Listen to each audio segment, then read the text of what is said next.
Hey guys, so many of you know that I just got back from Israel almost 2 weeks ago.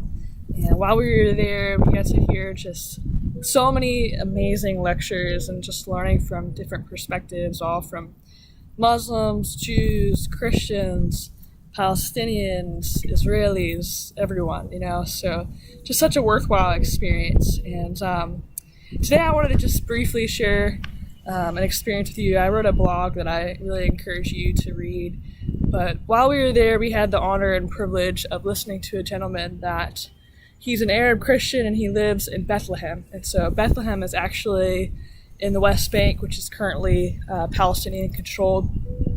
And it puts him in a really delicate spot there. He's a pastor there and just has this huge heart for reconciliation between Christians and Muslims, as well as just this huge heart for reconciliation between Jews and Christians. And so while I was listening to his lecture, I was just really inspired. And I really think that there's so much that we can learn from his perspective on suffering and persecution.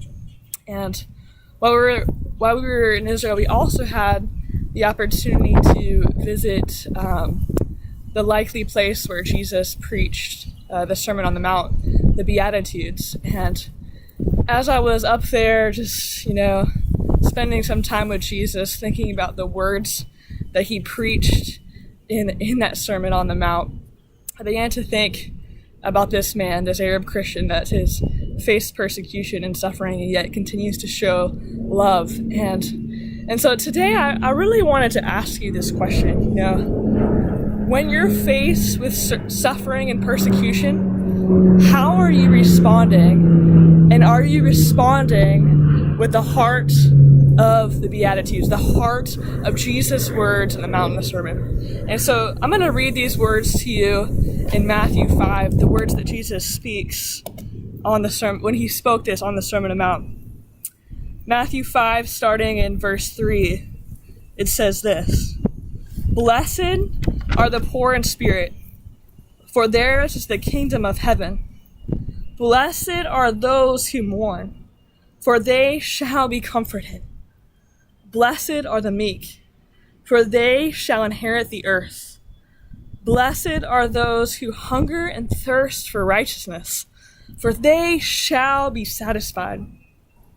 Blessed are the merciful, for they shall receive mercy. Blessed are the pure in heart, for they shall see God. Blessed are the peacemakers, for they shall be called sons of God.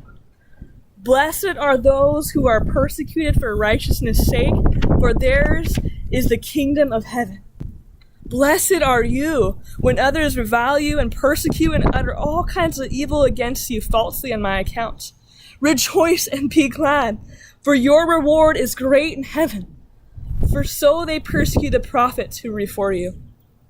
As I read some of these words and I look at some of the things that we're facing in our American culture today, these words in some ways seem ironic. It seems like everything in our culture is about division. It's, are you pro-immigrants or against immigrants? Are you for Blue Lives Matter or are you for Black Lives Matter? Are you for, the Palestinians? Are you for the Israelis? It's like you have to choose one or the other. That's what our culture is just seeming to push on us in America.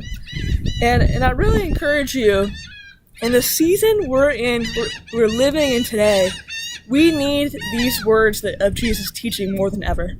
And so my question to you again is, when you face suffering and persecution, are you responding with the heart of Jesus' teaching in the Sermon on the Mount, with his teaching in the Beatitudes?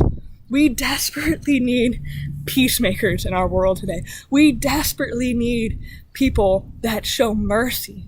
We desperately need people that are willing to undergo suffering and persecution for the name of Jesus, but in a way that brings reconciliation to others around us. And so I leave that with you today, that question with you, and I hope that you will also check out my blog that I just wrote. Thanks so much. Take care.